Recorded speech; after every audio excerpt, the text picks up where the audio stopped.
Jadi hati-hati ya. Sama, kebanyakan wirid ntar keracunan itu. Wirid itu ada takarnya. Orang kalau keracunan wirid bisa bahaya. Terus ngomong mantur, pengalaman dikit cerita, pengalaman dikit ember. Gak bisa bedakan mana pengalaman rohani, mana gangguan syaitani. Apalagi gangguan Bang Tony. Ya, hati-hati. Jadi kita betul-betul ketat dalam bab ini. Ya, bagi kita kalau nggak ketemu Nabi, nggak ru'yatun Nabi, ketemu Allah aja kita nggak percaya. Kecuali ada persyaratnya. Jadi ketemu mimpi atau pengalaman zikir bertemu Allah itu ada beberapa syarat-syaratnya.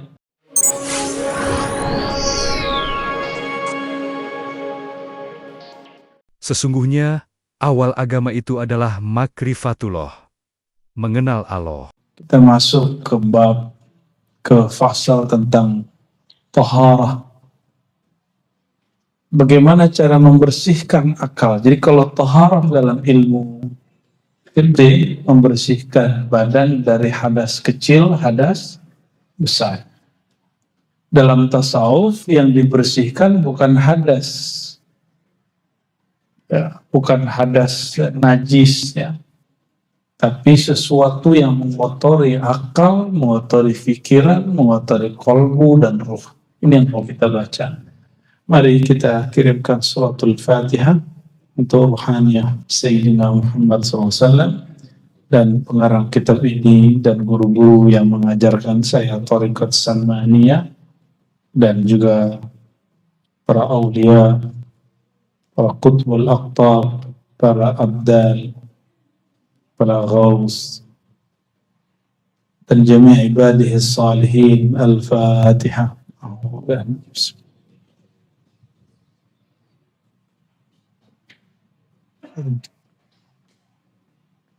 Untuk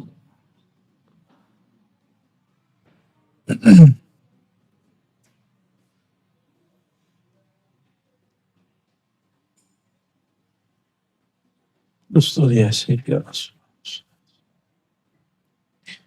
Fataharatul aqli mimma bi'adami wukufihi inda qawnin minal akwan.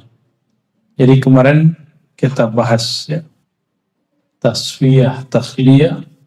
Maka tasfiyah, takhliyah, pembersihan itu ada pada akal, fikiran, kolbu, ruh, sir, hawas zahir.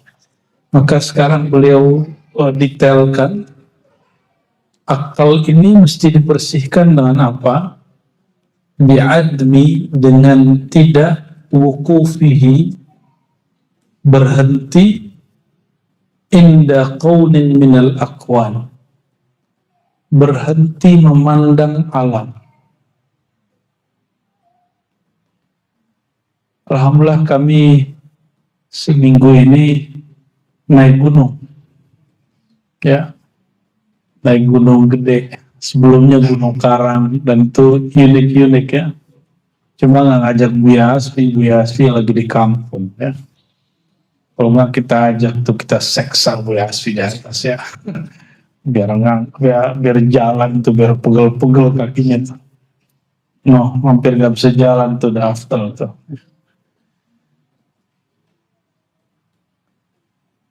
Kebanyakan orang baru merasakan tafakkur, tadabbur. Sebenarnya mereka salah sebut, ayo tadabbur alam. Rata-rata masih begitu. Padahal yang benar tafakkur alam. Ya. Kebanyakan orang bertafakkur kepada alam itu ke gunung. Padahal alam itu dirinya sendiri. Diri kita ini alam, benar ya? Apapun kejadian di alam, termasuk pada diri, itu akal nggak boleh mentok di situ. Itu maksudnya al-aqlu bi'admi wuqufihi, pembersihan akal, toharohnya akal, wudhunya akal, dengan cara apa? Si akal ini tidak mentok ketika terjadi satu masalah. Dia tidak terhenti, dia tidak terganggu dengan adanya masalah. Sering terganggu nggak kalau ada masalah? Sering. Berarti akalnya belum bersih. Akalnya belum bersih. Harus dibersihkan.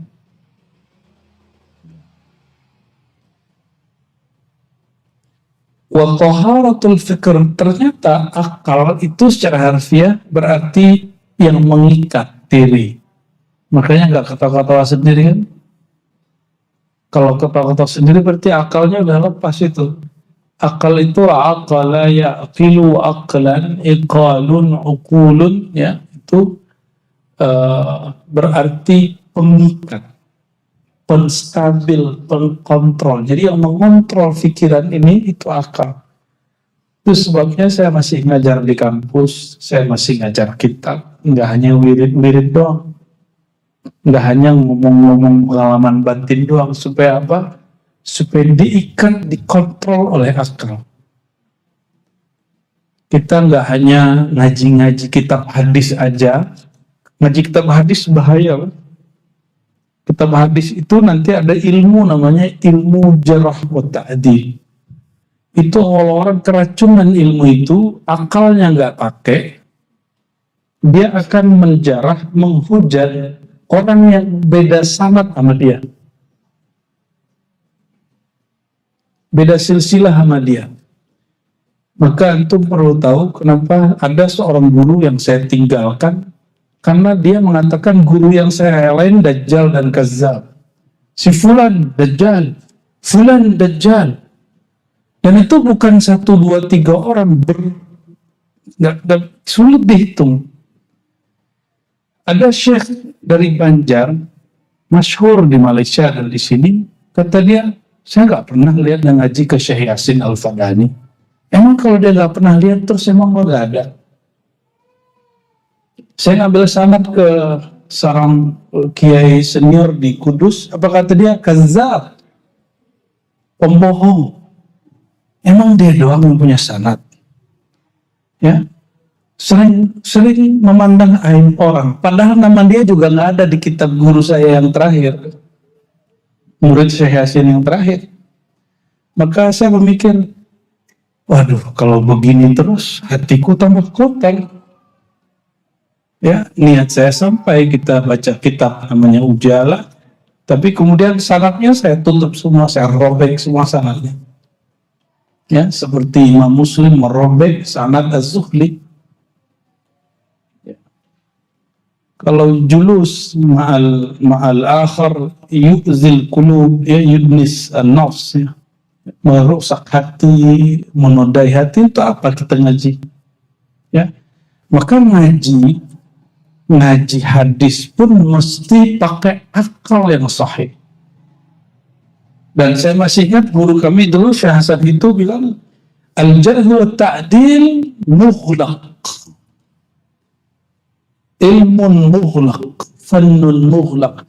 Jarh wa ta'dil ini sudah ditutup dengan tadwinul hadis wa takhrijuhu wa jam'uhu wa tad'ifuhu, sudah selesai kata beliau. Maka nggak boleh sekarang kita menghujat, merendahkan ulama karena kepentingannya sudah nggak ada. Dulu merendahkan, mengkritisi, mengatakan pembohong, ulama ini hafalannya ngelantur, itu keperluan darurat, ngecek hadis ini sahih atau tidak sahih. Saya masih ingat guru kami yang mengajarkan hadis yang lama, yang di Ma'had dulu, saya nggak usah sebut juga namanya. Itu beliau ketika beda pandangan dengan Prof. Quraisy Shihab dan juga beda pandangan dengan Said Agil Munawwar, Said Agil Siraj, itu ke kami nggak nyebut nama, nggak nyebutin masalahnya, dan nggak menghujat, cuma menyebut saya nggak sepaham, gitu aja. Oh, berarti beliau faham adab ini, faham adab ini. Jadi hati-hati ya. Sama, kebanyakan wirid ntar keracunan itu. Wirid itu ada takarnya. Orang kalau keracunan wirid bisa bahaya. terus ngomong melantur, pengalaman dikit cerita, pengalaman dikit ember. Nggak bisa bedakan mana pengalaman rohani, mana gangguan syaitani. Apalagi gangguan Bang Tony. Ya, hati-hati. Jadi kita betul-betul ketat dalam bab ini. Ya, bagi kita kalau nggak ketemu Nabi, nggak ru'yatun Nabi, ketemu Allah aja kita nggak percaya. Kecuali ada persyaratnya. Jadi ketemu mimpi atau pengalaman zikir bertemu Allah itu ada beberapa syarat-syaratnya dan saya nggak boleh sebutkan.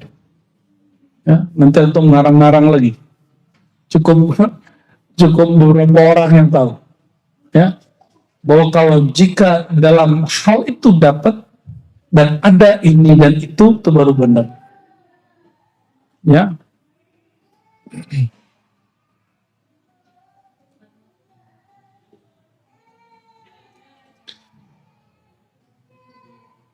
Wa taharatul fikr alla yamur. Kalau fikir itu juga dibersihkan dari apa? Alla yamurra fihi ma yushghiluhu anir rahman. La yamur, tidak lewat padanya, pada fikiran ma yushghiluhu, yang menyibukkannya dari Allah yang Maha Rahman.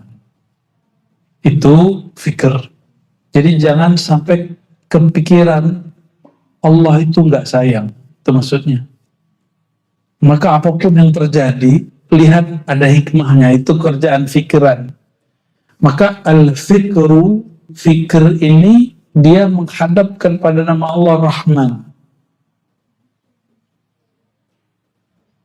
Pikiran kita, dia menghadap kepada nama Allah Rahman. Maka si fikir ini, dia kalau bekerja dengan baik, dia akan melihat segala sesuatu ada hikmahnya. Itu kerjaannya, ya. Wa idza kunta fil wuqufil ma'mur maqhuran utita bi mujahadatika kamalan wa ujura. Ya. Dan apabila engkau dalam berusaha berhenti itu, ya, fil wuquf, dalam wukuf berhenti pada bab itu, ma'al ma'mur, padahal ada diperintahkan, makhura, rasa dipaksa. Jadi kalau kita berusaha dan itu terasa berat, tapi bisa dijalanin gitu maksudnya, utita bimujahadatika kamalan, maka engkau akan diberikan dalam mujahadahmu kesempurnaan dan kehormatan dari Allah Subhanahu wa Ta'ala. Kapan orang akan diberikan kesempurnaan? Kalau dia mujahadah. Kalau dia sholat khusyuk itu mudah atau susah? Karena nggak tahu tekniknya. Nggak tahu tekniknya. Naik motor itu susah apa mudah?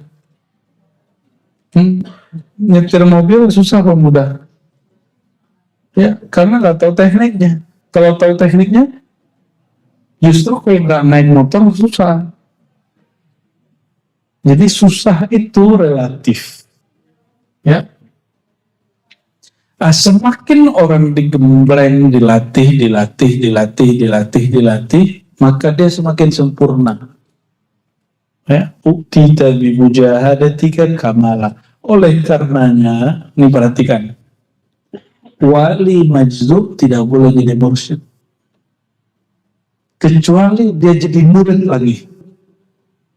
Mesti dia jadi murid lagi, dia latihan riyadhah lagi, dia mujahadah lagi, baru dia jadi mursyid. Karena wali majzub, waliyan, dia belum mursyidah. Dia mesti waliyan mursyidah.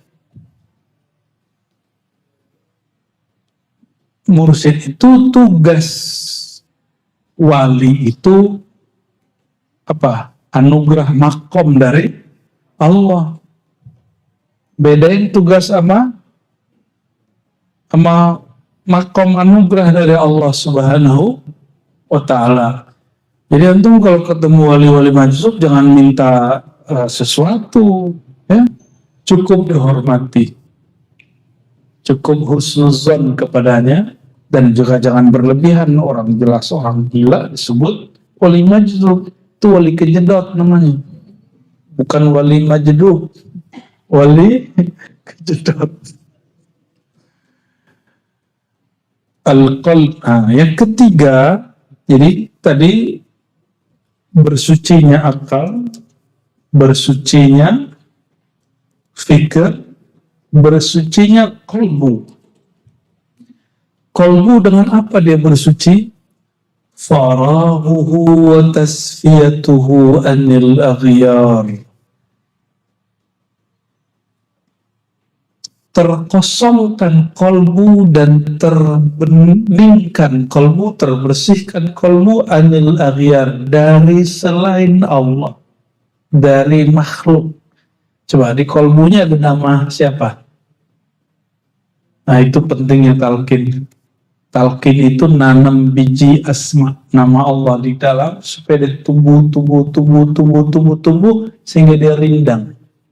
Nanti dia berbuah, buahnya nanti ada biji lagi, tumbuh lagi, begitulah terus. Nah, yang sudah ditalkin, saya berdoa semoga diberi Allah istiqomah. Ya, amalkan itu. Nggak bisa banyak ya, sedikit. Mending sedikit istiqomah daripada banyak sekali sebulan. Ya, mending sedikit istiqomah daripada banyak sekali sebulan. Itu nggak ada manfaat. Nggak ada manfaat, udah mati. Itu ulang lagi talqin. Jadi yang nggak ngamalin sebulan, ulang talqinnya, nggak ada manfaat. Atau nggak usah talqin sekali ngaji ke tempat lain. Ya, berarti antum nggak serius. Nama Allah udah dimasukin kok dibuang-buang. Guru ngasih gratis, padahal mujahadah guru bertahun-tahun, terus dicuekin. Ya, saya ketemu beberapa orang syekh, ya, ngajarin murid, diajarin nama-nama Allah yang rahasia-rahasia itu. Dari sekian 10 orang, cuma 5 orang yang ngamalin. Itu marahnya bukan main. Ya, kita kasih fasilitas, kok malah kalian taruh, kalian main-mainin. Udah ditutup sama beliau. Ya, itu kejadian, ya. Nah, jangan sampai itu terjadi. Nggak bisa 30, ya 25 lah. Nggak bisa 25, ya 15 lah. Nggak bisa 3, nggak bisa juga. Kita sholatin yang tentang nyebut nama Allah itu perlu, ya, diulang. Saya sibuk. Emang ente sibuk apa megang handphone kok bisa lama? Ya, nonton YouTube kok bisa lama? Buka Instagram kok bisa lama? Tapi buka Instagram kolbu kok nggak bisa cepat? Nggak ada lagi, ini zaman sudah begini zamannya. Jangan lagi kasih maaf kepada diri kita yang malas. Ya. Baik, kita lanjut. Jadi toharahnya kolbu dengan apa? Berusaha mengosongkannya, membersihkannya dari selain Allah. Gimana cara memulainya? Mulai sebut nama Allah yang sudah ditalkinkan. Itu caranya.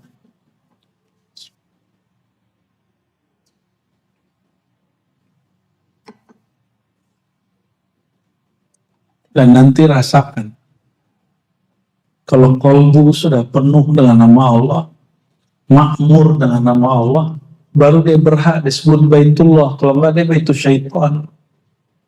Dan kolbul mukmin Baitullah. Kolbu orang beriman, rumah Allah, Baitullah, tempat mengingat Allah. Itu terjemahan maknawinya. Karena isinya makmur dalam nama Allah, jika ada suara yang keluar dari kolbu, pasti suaranya Allah. Jika dia menyebut satu kalimat, pasti kalimatnya bermakna dengan nama Allah Subhanahu wa Ta'ala. ngaji kitab yang sama, dari satu orang zikir kolbu, satu nggak zikir kolbu, rasain beda. Beda.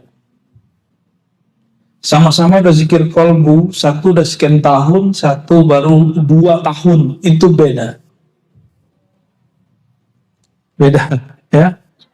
Kok bisa? Ya sama. Dosen baru dengan dosen lama kan beda. Beda. Baik.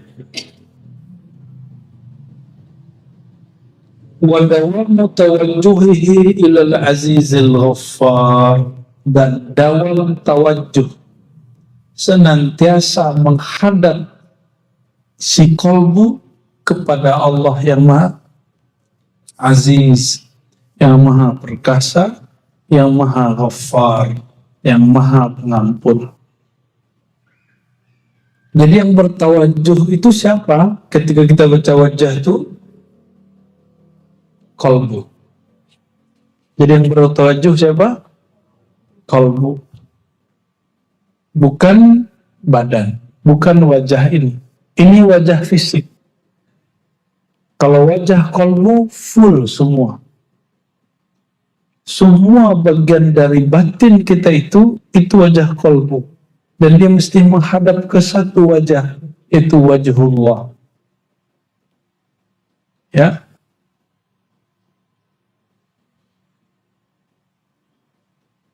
Maka kalau ditanya, kapan Allah sebut nama kita? Saat kita sebut nama Allah. Pertanyaannya, duluan mana yang nyebut? Maka ciri-ciri orang diberi bantuan oleh Allah. Bantuan pertama nih, dia diizinkan menyebut nama Allah di kolbunya. Dia diizinkan ikut talqin. Maka yang sudah talqin itu dapat berkah dari Allah Subhanahu wa ta'ala. Ya, itu cara-cara Allah Subhanahu wa ta'ala.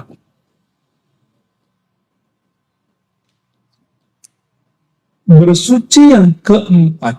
Udah berapa tadi? 3 ya. Ini bersuci versi ulama tasawuf, ulama Thariqah seperti Sidi Syekh Muhammad Abdul Karim As-Samani. Bersuci keempat yaitu taharatul ruh.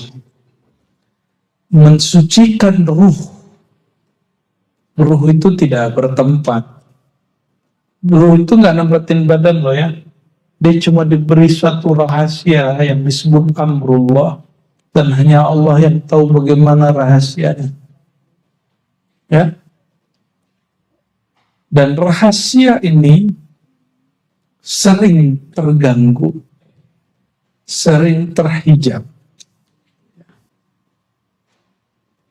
Taharatul ruh adamul wukuf ma'al faid wal futur. Kalau zikir membayang-bayangkan mengalami suatu kasyaf.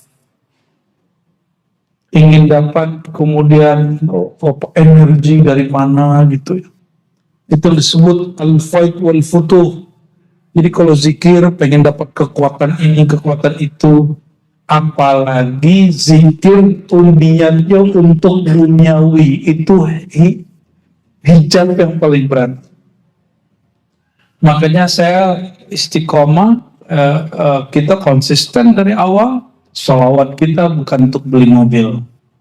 Sholawat kita bukan untuk penyakit disembuhkan. Enggak. Tapi faedah sholawat ke beli mobil bisa. Tapi tujuan sholawat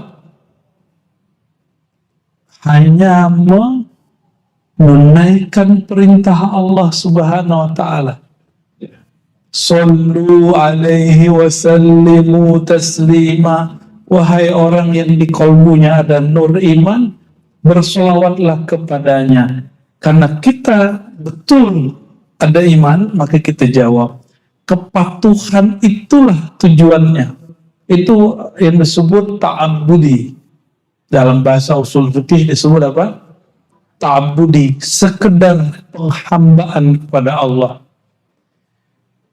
Kalau antum sholat ingin sembuh, itu menjadikan faedah sebagai tujuan. Mesti kuliah lagi. Di kampus sudah ada namanya fikih maqasidi. apa namanya, fikih maqasid itu ilmu baru. Ulama mulai sadar itu ilmu diambil gabungan antara ilmu usul fikih, falsafah, tasawuf. Ya, baru ketemu pola itu.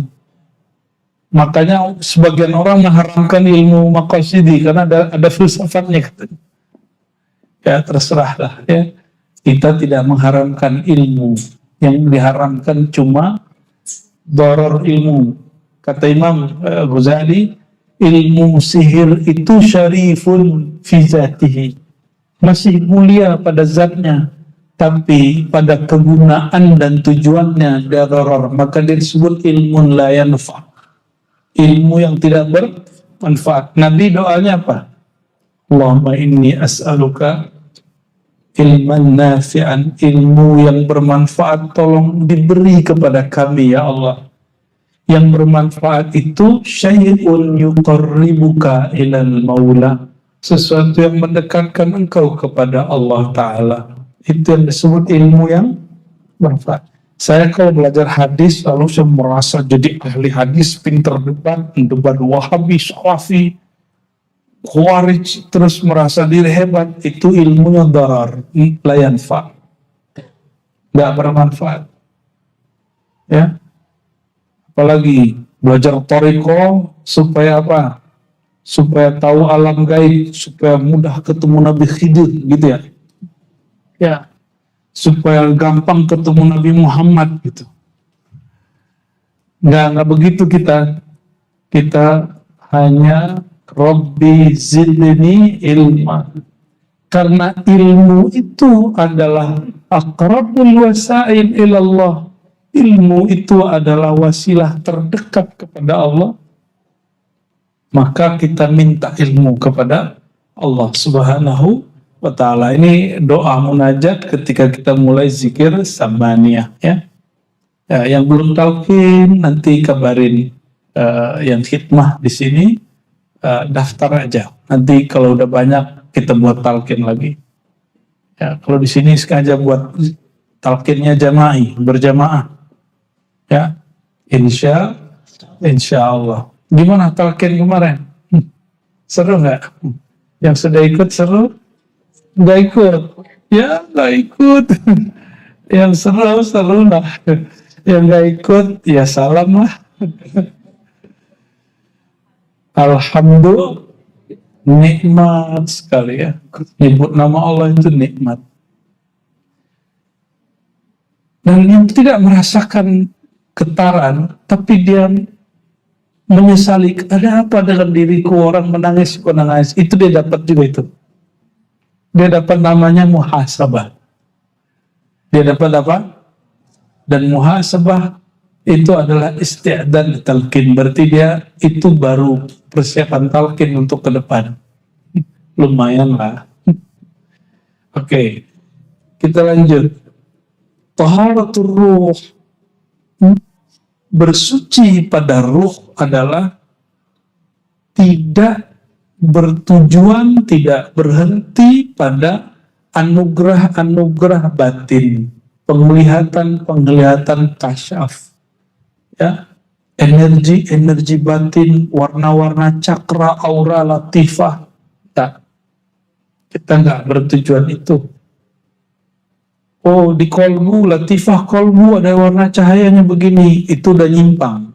Boleh diketahui tapi bukan untuk dijadikan tujuan. Ya.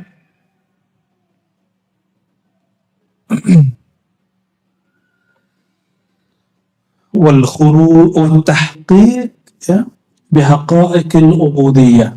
Ruh itu membersihkannya. Kalau tadi dikat dari semua niat-niat yang nggak benar itu, lalu membuktikan hakikat ubudiyah, penghambaan. Hamba yang maksud adalah kita sebagai orang yang patuh kepada Allah Subhanahu wa ta'ala. Ubudiyah itu, saudara-saudariku, menyembahnya tanpa syarat. menyembah Allah tanpa syarat. Sudah begitu belum? Sudah begitu belum? Menyembah Allah tanpa syarat. Ya, kalau masih pakai syarat, pakai keinginan-keinginannya, itu belum disebut ruhnya suci. Belum bersuci ruhnya. Nah, itu masalahnya. Wal khuruj anil wujud bil kulliyah, keluar dari wujud egomu secara mutlak. Masih merasa diri ada, berarti dirimu masih belum suci ruhnya. Maka yang boleh mengatakan la mawjuda bihaqqin illallah itu ruh, bukan lisan. Ya, tidak ada di alam semesta ini kecuali Allah. Itu zikirnya ruh. Paham ya? Kalau kalbu nggak boleh ngomong gitu. Kalbu mesti baca la ilaha illallah. Ya, nggak boleh kalbu baca la mawjuda illallah, nggak boleh. Kafir itu, dia langsung zindik, dia langsung. Ini ada yang mawjuda illallah. Tapi kalau ditambah boleh la mawjuda bihaqqin, baru boleh pakai lisan. Tidak ada yang wujud pada hakikatnya dengan zatnya kecuali Allah, baru boleh. Tipis-tipis ya. Tipis-tipis. Ini perhatikan, ini tipis-tipis. Inilah yang disebut Imam Ghazali zikir muhaqqiqin atau ibadah ahli hakikat. Ibadah ahli hakikat itu dia tiada lagi merasa ada, bahkan kata ada itu tidak ada lagi pada dia. Ya, itu yang disebut zikir ar-ruh. Zikir ar-ruh. Nanti sebagian ulama menjelaskannya dengan kata musyahadah dan lain sebagainya. Inilah yang disebut dalam kalimat-kalimat para ulama terdahulu, wujuduka dzanbun, engkau merasa dirimu ada, itu dzanbun, dosa. Coba diulang, wujuduka dzanbun, engkau merasa dirimu ada, merasa diri kita ahli sholat di hadapan Allah, itu dosa. Oleh karenanya dalam hadis Baihaqi yang sering saya bacakan, di padang mahsyar nanti sampai di fase mizan, ditimbanglah amalan seseorang yang beribadah 500 tahun gak pernah maksiat. 500 tahun gak pernah maksiat. Menurut dia.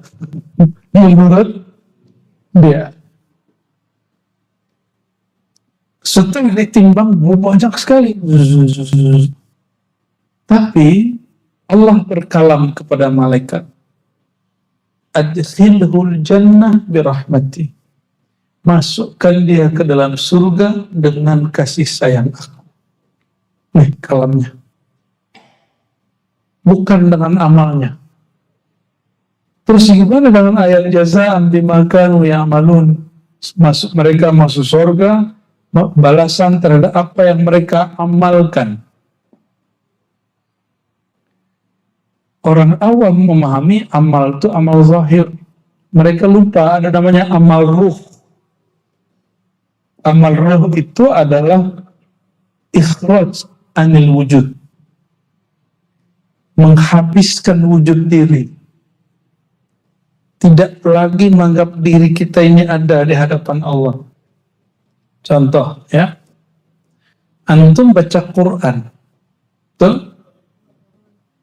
Dapat pahala banyak dong, betul ya? Coba baca Quran pakai mata saya kasih.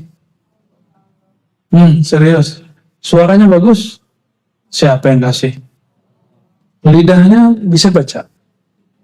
Nah, siapa yang kasih? Semua fasilitas dari Allah. Ini statusnya apa sebenarnya ini? Allah, kita kalau mau beli apa aja kan beli, kalau nggak kredit. Ini statusnya apa nih? Kan nggak ada yang gratis. Nggak ada makan siang gratis kecuali Prabowo kan. Alhamdulillah, Alhamdulillah kalau ya. Kita tunggu ya, kita doain ke apa yang dia janjikan terwujud. Amin ya Rabbal. Jangan ejek dulu, siapa tahu benar. Cuma kalimat tiada makan siang gratis, coba dipakaikan ke dalam diri kita. Apa ini gratis? Apa ini gratis? Coba yang sudah punya sakit mata, ya matanya rabun kayak apa kayak, kalau di laser berapa kenanya? Tuh kacamata berapa tuh harganya? Lumayan kan? Ya, satu laser lumayan itu. Kacamata sekarang mulai dari harga 50 sampai 50 juta ada yang lebih lagi. Mahal sekali. Tapi kita kan merasa ini milik kita. Ternyata ini bukan milik kita. Coba, ini yang bikin orang tua atau orang tua ngapain? Coba tanya sama yang sudah punya anak. Emang pernah bikinin mata anak? Ukir dulu gitu. Pernah begitu? Gak pernah tuh. Berarti orang tua hanya asbab wujud, bukan musabbibul wujud.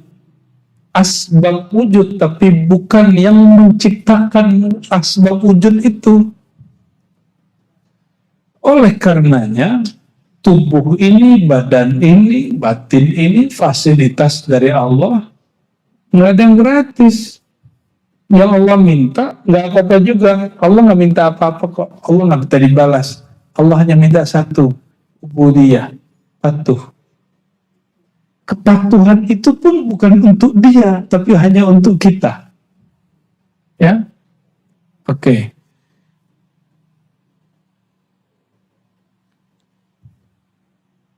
Wal khuruj anil wujud bil kulliyah. Ketika seseorang merasa dirinya masih ada, maka terjadi dengan orang yang beribadah 500 tahun itu, orang yang ibadah 500 tahun itu kemudian protes, ya Rabb, adkhilni al-jannata bi'amali. Tolong masukkan aku ke dalam surga dengan amal solehku.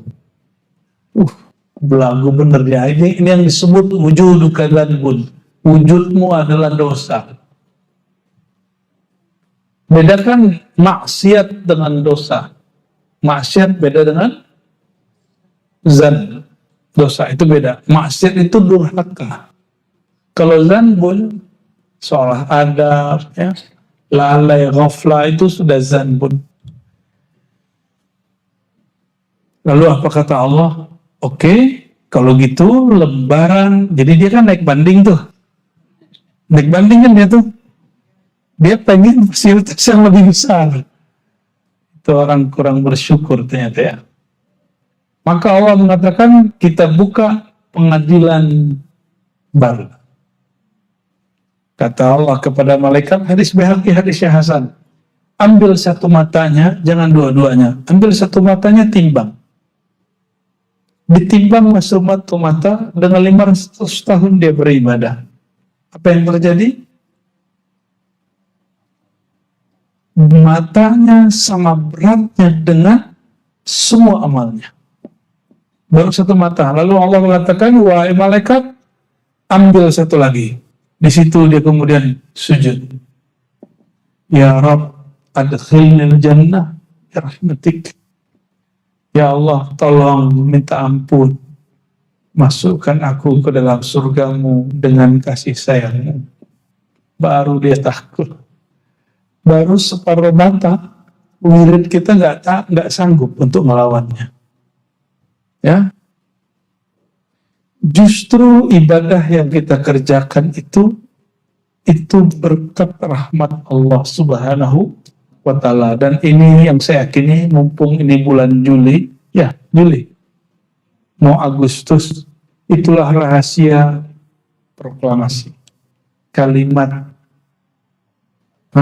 atas berkat rahmat Allah. Itu yang mengikat Indonesia sampai sekarang. Sampai sekarang. Kalau Timur Leste kan masuknya belakangan. Maka dia duluan keluar juga. Tapi yang diikat dengan kalimat Soekarno itu sampai hari ini masih oke nggak? Ya. Maka saya berani dulu mengatakan kewalian seorang pemimpin itu ada di kalam-kalamnya, di tulisan-tulisannya, di kebijakan-kebijakannya. Tapi tidak ada pemimpin yang selamat dari kezaliman. Tidak ada pemimpin yang selamat dari dosa. Seperti kita kan nggak ada yang selamat dari dosa dan kezaliman. Jadi jangan kemudian dia pendosa kok masa wali. Kan al-wali ghair maksum, wali tidak maksum. Yang maksum cuma Nabi, ente salah paham. Jangan-jangan ente Rafidhah, ya, meyakini wali tidak berdosa. Ya, kita Ahlus Sunnah meyakini wali tetap berdosa, wali tetap bermasalah, wali tetap diundang banyak masalah. Itulah rahasia kalimat. Maka indi ayuhal ikhwah, Soekarno afdal min Gajah Mada. Bagi saya Soekarno lebih hebat dari Gajah Mada. Karena Gajah Mada itu kan cerita aja, buktinya kita nggak tahu kan, buktinya kita nggak tahu, ya realnya kita nggak tahu. Toh buktinya juga nggak bertahan lama, dan ini sudah tahan lama. Alhamdulillah. Orang mengatakan negeri kita nggak maju mungkin untuk buat smartphone, buat mobil nggak maju, tapi semua mobil apapun ada di Jakarta, ya kan? Semua handphone apapun ada di Jakarta. Alhamdulillah. Dan Indonesia ketika orang semuanya kena krisis moneter, itu hidup santai, masa depan cerah. Ya, dan tetap santai aja. Gak ada masalah yang berarti gitu. Itu berkat rahmat Allah Subhanahu wa ta'ala. Tapi seorang wali Allah itu kadang-kadang doanya diberitakan, kamu sampai tahun sekian doamu berlaku, terus sekian tidak. Gitu. Kita nggak tahu sampai berapa tahun nih atas berkat rahmat Allah itu kemudian berganti atau bertambah atau berkurang.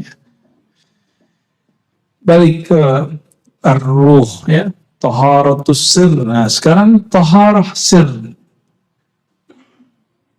bersucinya sir itu ada musyuhudis siwa wal ghaibah bihi fihi an kulli ma yara. Adamu tidak memandang selainnya. Kalau tadi tidak merasa diri wujud, wal ghaibah bihi fihi an kulli ma yara, dan tidak memandang saat memandang apapun kecuali hanya memandangnya Allah Subhanahu wa ta'ala. Maksudnya air ini ada, zahirnya ada. Terus air faedahnya apa? Menghilangkan haus. Yang menghilangkan haus itu air atau Allah? Secara akidah begitu, tapi dapatkah merasakannya? Ketika seseorang merasakan itu, berarti sirnya sudah mulai bersih. Sirnya sudah mulai bersih, ya. Ketika kita minum obat atau datang ke dokter lalu sembuh, lalu kita menyaksikan kesembuhan nur, kesembuhan Allah ada pada orang itu lalu mengalir pada kita, itu berarti sirnya sudah mulai bersih. Kalau enggak, nanti seperti kejadian kebanyakan orang sakit itu panik. Orang panik paling mudah untuk dihipnosis, paling mudah untuk dipengaruhi. Kamu mau sembuh, ke sana aja, ke dukun sono gitu. Makanya orang sakit gampang sekali datang ke dukun. Karena dia sudah gak tahan sama sakitnya. Gak mau terjebak di situ, coba kalau sakit, terima sakitnya. Katakan raditu billah, ya Allah, jika ini kehendak-Mu, Engkau mengatakan tiadalah kehendak Engkau kecuali, tiadalah kehendak kalian hai manusia kecuali tunduk pada kehendak-Ku. Maka bantulah aku ya Allah menundukkan kehendak-Ku pada kehendak-Mu. Izinkan aku ya Allah untuk menerima kehendak-Mu untuk sakit. Nanti hilang sakitnya. Secara batin, secara zahir perlu diobati. Sakit itu yang paling bahaya adalah konsep di batinnya. Ya. Maka orang-orang sehat kalau bersama orang sakit itu jadi sakit. Serius. Dia jadi sakit, padahal dia gak sakit. Dia merasa sakit aja. Oleh karena itu bergaul itu, berteman itu, bersahabat perlu difilter. Kenal boleh banyak orang, tapi bersahabat mesti dipilih hanya sekian orang. Wa taharatul hawas, turun kepada empirik anggota tubuh. Panca indera. Bersihnya panca indera yang zahir biniyahil fuyudatil bahirah, dengan limpahan air yang sudah Allah turunkan. Ya. Fa taharatus sam'i adamus sama' illa minhu. Lalu bersih bersucinya pendengaran. Udah berapa ini? Ya. Tahara akal, tahara fikir, qalbu, ruh, sir, hawas, indra. Sekarang masuk tahara sama, pendengaran. Tidak mendengar kecuali dengan pendengarannya. Nah, itu kalau udah boleh itu, ya. Apa maksudnya? Nah, kalau orang sudah mulai ditalqin, talqin zikir, dia akan mulai mendengar nama Allah di kalbunya. Tapi yang mendengar bukan telinga ini. Yang mendengar telinganya kalbu. Allah, Allah, Allah, itu yang mendengar telinga ini. Tapi kalau Allah, Allah yang di dalam itu yang mendengar pendengarannya kalbu. Ya.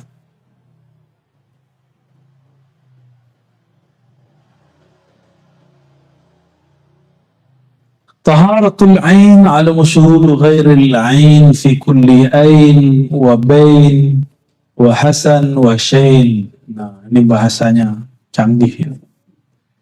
Bersihnya mata pandangan yaitu tidak ada musyuhudu ghairil ain. Tidak memandang selain ya zat Allah fi kulli ain, di setiap tempat, jarak dan lain sebagainya ya. Wa taharatus syum ya, apa penciuman, fistinsyaq nasimil hima waqad tamma, ketika kita kemudian menghirup air untuk membersihkannya lalu kita keluarkan, itu secara fikih.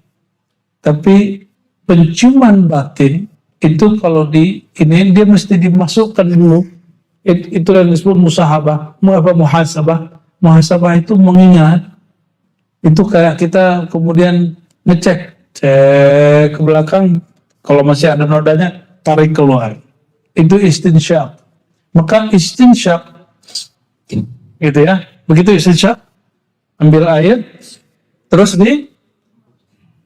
itu adalah filosofi muhasabah. Filosofi muhasabah. Dihirup dulu, diingat dulu, dikenang dulu, lalu buang. Gitu. Ya. Taharatu zawq ayuhat talib fi kamalin in kunta raghibin. Adapun zawq, rasamu, ada indera rasa, ada batinnya rasa, itu beda. Zawqmu wahai murid dalam kesempurnaan in kunta raghib, jika engkau memang menginginkannya. Wa taharatu lamsika fi ghaibatika, ya, indera menyentuh, apa nih, kalau bersentuhan tuh merasakan dan kulit, nah itu disebut mensucikan indera menyentuh itu fi ghaibatika an hissika fi yaumika wa amsika wa al-ittidah bi azyad min hadha faltumsik, ya. Melupakan kenangan-kenangan yang membuat engkau lalai saat menyentuh sesuatu. Nah, itu cara mensucikan indera menyentuh. Wa'alam ayyuhat talib. Nah, kita masuk ke bagian yang inti di sini.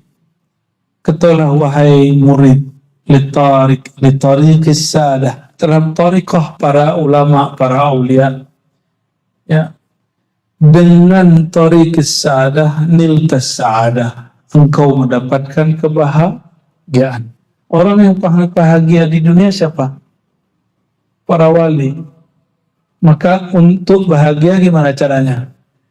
Ikutin jalan para wali. Tapi kenapa orang-orang hari ini ikutin jalan public figure, artis kah, pakai namanya Ustadz juga ada yang public figure tapi nggak artis. Bukan itu yang diikuti, itu antum stres sendiri nanti. Ya, ngantor nih, ngikutin temen yang paling keren di situ, ganti handphone tiap bulan, ada mobil baru ganti padahal ngeredit gitu, itu stres itu. Ganti-ganti model tas, ini kan tasnya ya, bagus ini tasnya. Ya kalau seminggu itu nggak ganti tas kayaknya gimana gitu, itu nyesek gitu ya. Nah itu mesti dibersihin itu, ya. Boleh nggak pakai tas bagus? Boleh, bagus. Tanda kita mereward diri, menghargai diri boleh. Tapi jangan kemudian itu menjadi standar hidup, ya. Ustadz begila loh, Ustadz kalau udah artis berani ngeredit ya. Itu sebabnya beberapa asatidz pendakwah itu jadwal dakwahnya udah kayak kerja rodi, serius. Karena tuntutan gaya hidup, ilmu yang diajarkan gak begitu, tapi gaya hidup dia. Bukan saya bersyukur kepada Allah membebaskan kami dari hutangnya. Kami gak suka kredit, Pak. Alhamdulillah ngeredit itu cuma 2 kali aja. Waktu masih muda-muda banget ya. Sekarang udah gak berani saya ngeredit. Walaupun saya gak mengharamkan kredit ya secara fikih yang saya anut nih. Ya, karena di syariat gak ada pembahasan kredit, itu di fikih. Ya. Syariat itu sudah selesai. Di masa Rasulullah nggak ada kredit, maka hukumnya mukhtalaf, diperdebatkan. Tapi alhamdulillah ya, kita menjauhi itu. Karena saya berdoa selalu, Allahumma a'udzubika min ghalabatid dain wa qahrir rijal. Ya Allah, lindungi aku dari belenggu hutang dan dikuasai oleh orang lain. Kalau kita sudah berhutang, kita ditawar orang, ya. Maka negara-negara yang berhutang itu sering ditawar kedaulatannya oleh negara lain. Tapi tenang ya, hutang kita katanya sih masih oke banyaknya. Ya semoga oke-nya itu sedikit ya. Amin ya rabbal.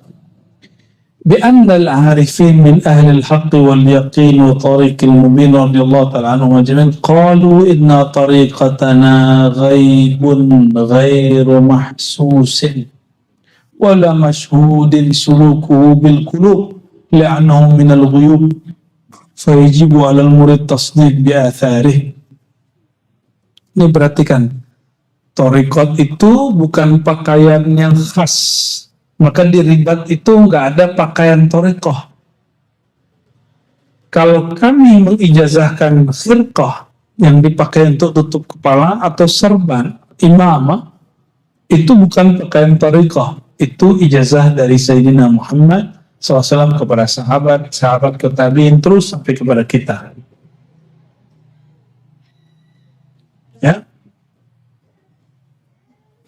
Jadi tidak ada namanya pakaian orang tarekat, nggak ada. Ya, makanya boleh pakai pakaian apa aja kan? Kecuali lagi talqin dianjurkan pakai baju putih-putih, biar kayak ya seru gitu ngeliat putih-putih itu asik.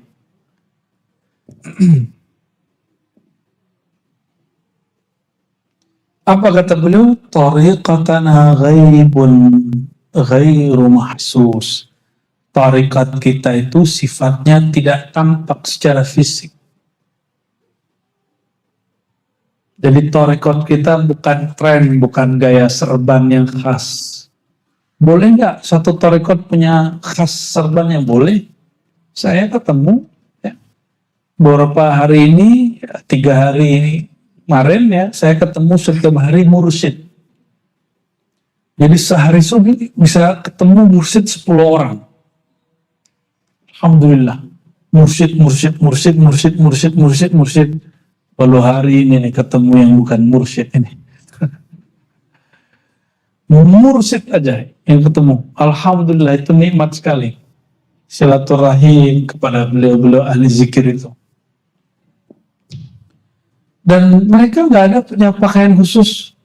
Kecuali ada satu tempat yang mereka pakai serban khusus, dan itu baru-baru juga yang kopiahnya agak runcing ke atas, itu baru-baru juga, dulu enggak ya. Maka kadang-kadang saya pakai kopiah hitam, kopiah Soekarno ya, kadang pakai kopiah putih ala-ala Banjar Malaysia itu ya, kadang nggak pakai juga biasa. Emang kalau kopiah dicopot, ilmunya copot nggak? Ya? Saya tes dulu deh. Masih bisa baca. Masih bisa baca, kita copot ya. Jadi nggak ngaruh. Namun karena menghargai majelis, karena saya melihat, mohon maaf, saya melihat banyak orang ngomong ma'rifat di sosial media, tapi dia baju kaos. Ya, kayaknya kurang enak gitu dilihat.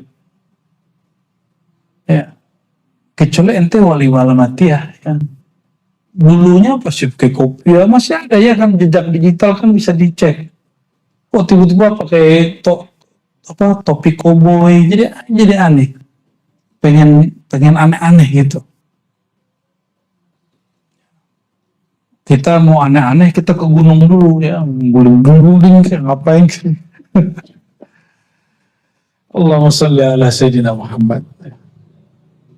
Wala masyhud suluku, suluknya thariqat ahli tasawuf itu tidak disaksikan oleh kasat mata, tapi bil qulub, hanya ya,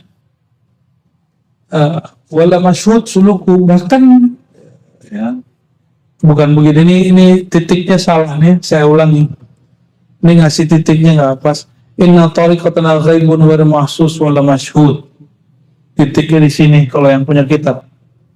Tariqat kita gaib, tidak terlihat secara empirik dan tidak disaksikan secara zahir.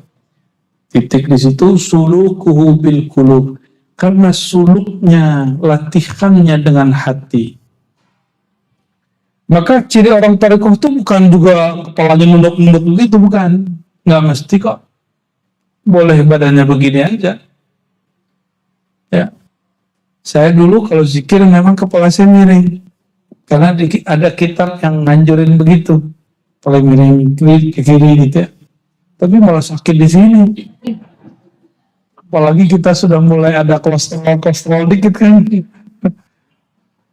Ternyata ketemu guru-guru, banyak guru masyayikh, cara duduknya unik. Ada duduk yang betul-betul stabil punggungnya dan nggak sakit, dan itu bisa bertahan lama. Yang nggak tahan lama cuma dengkulnya. Ya, itu ada semua tuh.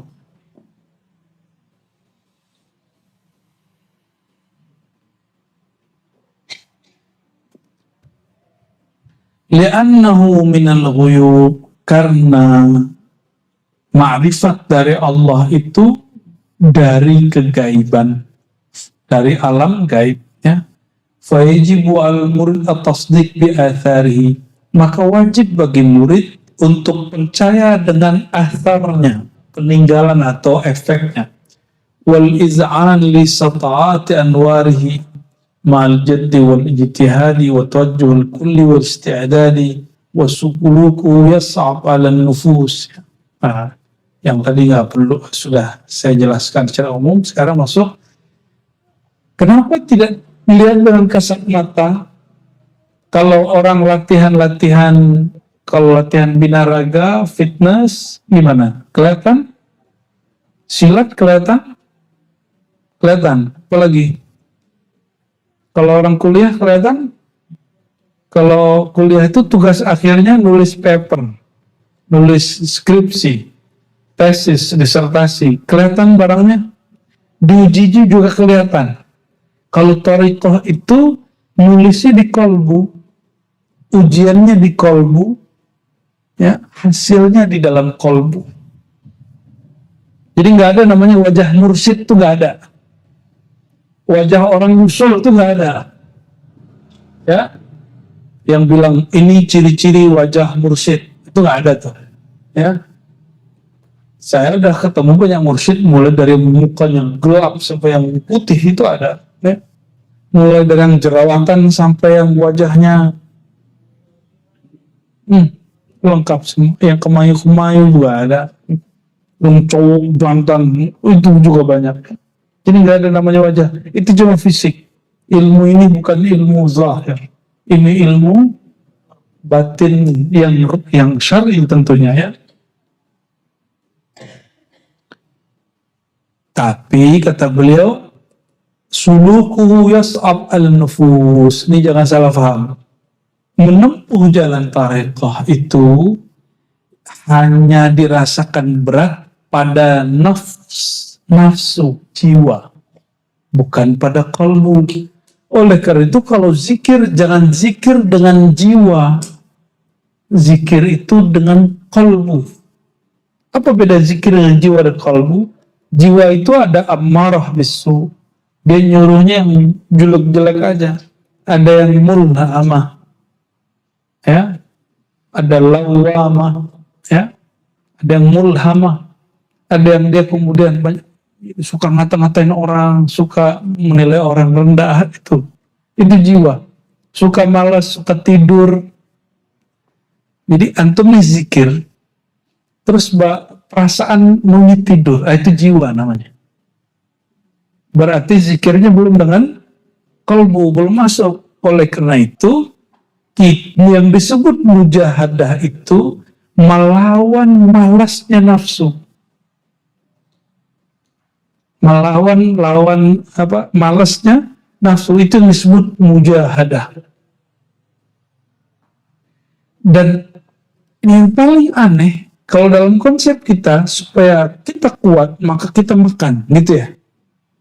Tapi dalam ilmu thariqah, ini yang kemudian diambil, dan semuanya dari Al-Quran dan Sunnah, untuk menguatkan kalbu, mengalahkan nafsu, itu caranya jangan kasih makan si nafsu. Nafsu itu kuat kalau orang bersyahwat. Syahwat itu kuat kalau orang makan, maka kurangi makannya. Tadi puasa Senin Kemis, bagus. Kalau enggak, ya alhamdulillah, yang penting ngaji. Ya. Apalagi, nafsu itu sukanya tidur. Kalbu sukanya bangun. Maka kurangi tidur kita setengah jam dari sekarang. Biasanya tidur, berapa jam tidur semalam? 4. Beneran 4.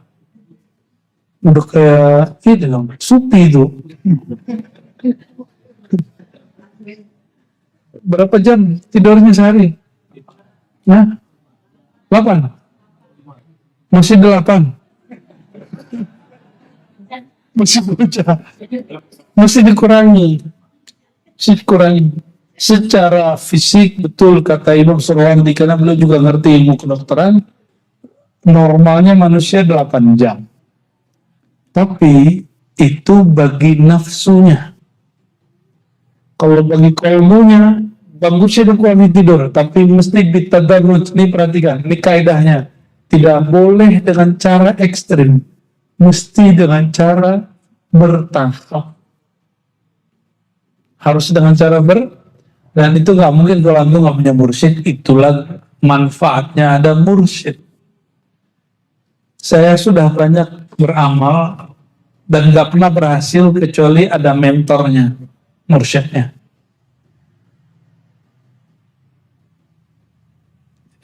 Saya nggak perlu punya mursyid. Ya sudah, ente sendiri aja. Emang juga yang butuh ente. Ya, mursyid itu nggak butuh murid. Murid yang perlu mursyid. Jangan murid merasa sok penting. Ya, yang boleh merasa sok penting itu buku guru. Karena memang dia dibutuhkan. Coba, pernah ngamalin zikir tapi dari YouTube, pasti nggak, jarang istiqomah. Kalau ketinggalan nih bayarin aja. Tapi kalau ketemu guru, terus guru bilang, amalkan pagi sore, langsung dikerjain besok. Amalin ini, wirid ini 1000 sehari, dikerjain langsung. Walaupun cuma 7 hari. Lumayan lah. Ya, maka lemes-lemes lagi ketemu guru. Itu gunanya halaqah. Halaqah itu ngecas kolbu. Karena kolbunya disedot kekuatannya oleh nafs. Nah, ini yang bikin kita sulit ya. Jadi surga itu sulit kalau pakai nafsu. Ke Allah itu sulit kalau dengan nafsu. Tapi kalau dengan kolbu dia mudah. Ya. Jadi orang yang suka ngeluh itu dia orang yang dimensi hidupnya baru nafsiyah. Kita sebut nafsiyah. Apa istilahnya? Belum kolbiyah, kolbu. Likaunihi ilma dzauqin la yustaru fiturus. Ilmu ini bukan ilmu yang ditulis di buku. Maka dulu di UIN itu waktu ada fakultas Usuluddin membuat jurusan tasawuf, itu dosen-dosennya debat. Jangan disebut jurusan tasawuf, cukup ilmu tasawuf. Gak tahu sekarang clearnya yang mana. Saya sudah nggak ngajar di UIN 2017 sudah keluar. Ada yang tahu? Ya, sekarang yang ada UIN siapa yang tahu? Jurusan tasawuf, ilmu tasawuf. Yang cocok di kampus ilmu, jangan disebut jurusan tasawuf. Karena ilmu tasawuf bukan ilmu yang diskusikan di PowerPoint, bukan yang tertulis di kitab. Jadi untuk apa kita ngaji kitab? Ngaji kitab itu menambah semacam keilmuan supaya tasawuf deskripsinya tentang tasawuf itu pas. Nah, nanti dikerjain, diamalin gitu ya. Maka mengajar pakai kitab pun mesti dengan zauq kolbu. Itu yang saya sebut tadi. Kitab yang sama, tapi guru yang pertama zikir 10 tahun, zikir yang guru yang kedua zikir 20 tahun. Beda nggak efeknya? Beda. Kenapa bisa berbeda? Karena zauq dia yang berbeda. Ya, apa yang berbeda? Zauq dia yang berbeda. Apa arti zauq? Rasa dia bertuhan. Rasa dia bertuhan. Ini abis sunat nih. Wah, selamat ya. Mulai gede berarti itu ya. Nah, ini kaedahnya. Hazal ilmu tasawuf ini ghair mastur fit turus. Ada kalimat di sini, la yustaru fit turus. Tidaklah ilmu yang ditulis dicetak di kitab. Jadi waktu saya dengar ada seseorang merendahkan Imam Al-Jili, pengarang kitab Al-Insan Al-Kamil, apa kata dia? Itu buku kan buku bacaan saya waktu remaja tuh. Gaya bener dia ya. Emang ente paham waktu remaja baca kitab itu? Saya waktu remaja 2005 baca kitab Insan Kamil 5 kali baru paham. Padahal saya sudah suluk berkali-kali. Dia katanya nggak ngaku bertorikoh juga. Mungkin yang dia maksud tahu bahasa Arabnya. Kalau bahasa Arab teks Insan Kamil sama dengan kitab bahasa Arab biasa.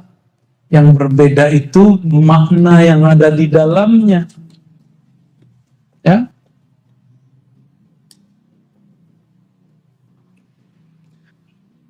Allahumma bijahim alaik wa taqribihim ilaik ya fard ya samad ya wahid ya ahad an tuwaffiqana lima yurdika anna. Ya. Lalu beliau berdoa dengan kemuliaan mereka para ulama wali Allah itu, ya, dan kedekatan mereka kepada Engkau, wahai Allah yang Maha Esa, bimbinglah aku kepada jalan yang Engkau ridhoi, ya, agar aku menjadi hamba yang sebenar-benarnya hamba, ya. Dan sampai akhir ini isinya doa. Jadi kajian kita malam ini berhenti pada toharoh dalam istilah Imam Muhammad bin Abdul Karim Samani. Ini berbeda dengan toharoh dalam kitab fiqih, ya, ini berbeda. Barangkali itu kita lanjut ke kitab yang kedua, kitab Al-Lum'ah.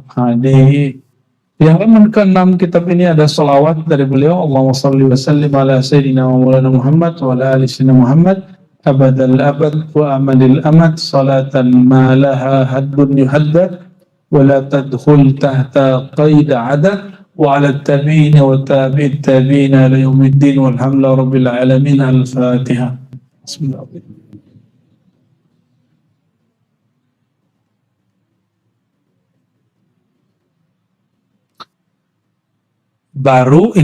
Kemarin itu baru mukaddimah, ya. Nah, insya Allah bulan depan kita akan masuk insya Allah fasal pertama, yaitu makom pertama dalam kewalian, yaitu makom taubah. Jangan sembarangan, taubat itu awal makom kewalian, awal makom dalam ilmu tasawuf dimulai di situ. Insya Allah bulan depan jika tidak ada halangan kita membahas itu. Insya Allah.